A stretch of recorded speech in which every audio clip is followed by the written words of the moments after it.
Guava ke Guava ke Guava ka tok nat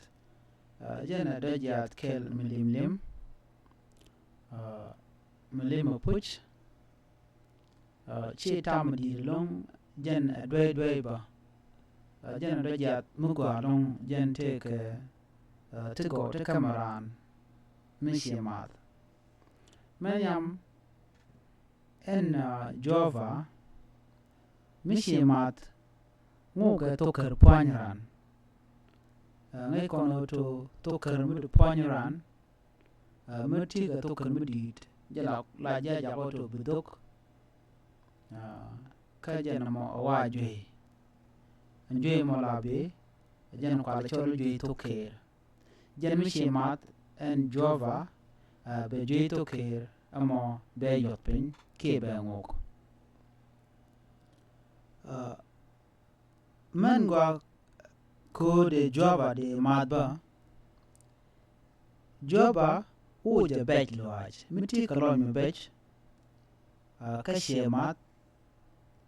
uja bej loaj lo de loj du der koch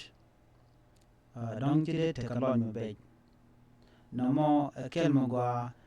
mikam Guava mikam nana mone Guava ba mishi nyokomat te ka mdo dien mo uja ba mo gwa Guava uja bej bat kamen midi sheka bot konge kono benrem ke tol kayam la shek la te ke bej point gwada dana lunyrem Guava poinde jaka bejamo ke lunyrem kawapin law shi bej de shi de jagalong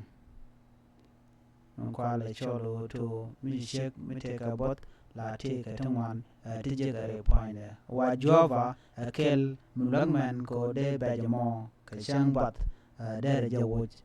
amat Guava mi shemat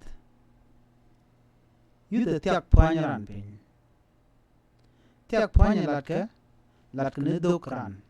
chikaman chikon ngai gomo mu yuda to kar panyran pin mene dok mishi jin rame dok dere yot pin bo mama de ja namo mugo mi jika ka Guava mishi mat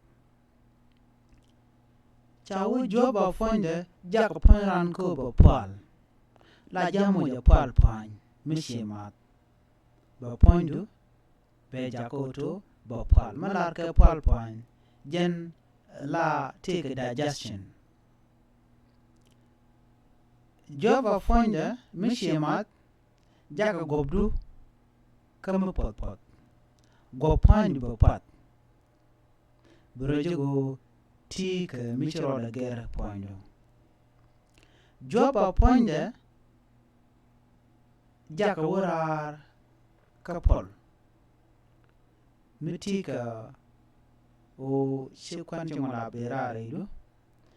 jaga kwana mo ko berara koch gwada dan en wi rar na me ka tigo tijika kamas Guava ka michalat ene kon doctoru kede diale chagwar gome kama karan abu poindu beto kare be wuch be jwa be wuch be bot kamen ka cheng lo nerem be de yot pin ba yude tiak panyran pin ke yude dokran pin jagran ka te pol pan gwada dan shimit ko kan ko borara met borara gwatel milarek Guava jaga poindu ke go poindu ko to ba mo pot kende chekere ti Guava loga kon ka kujamo chane goro de kon mat kede jen ko ken teken ka long to gol na me akui Guava ka ban lejek ka topic dodien ti loide te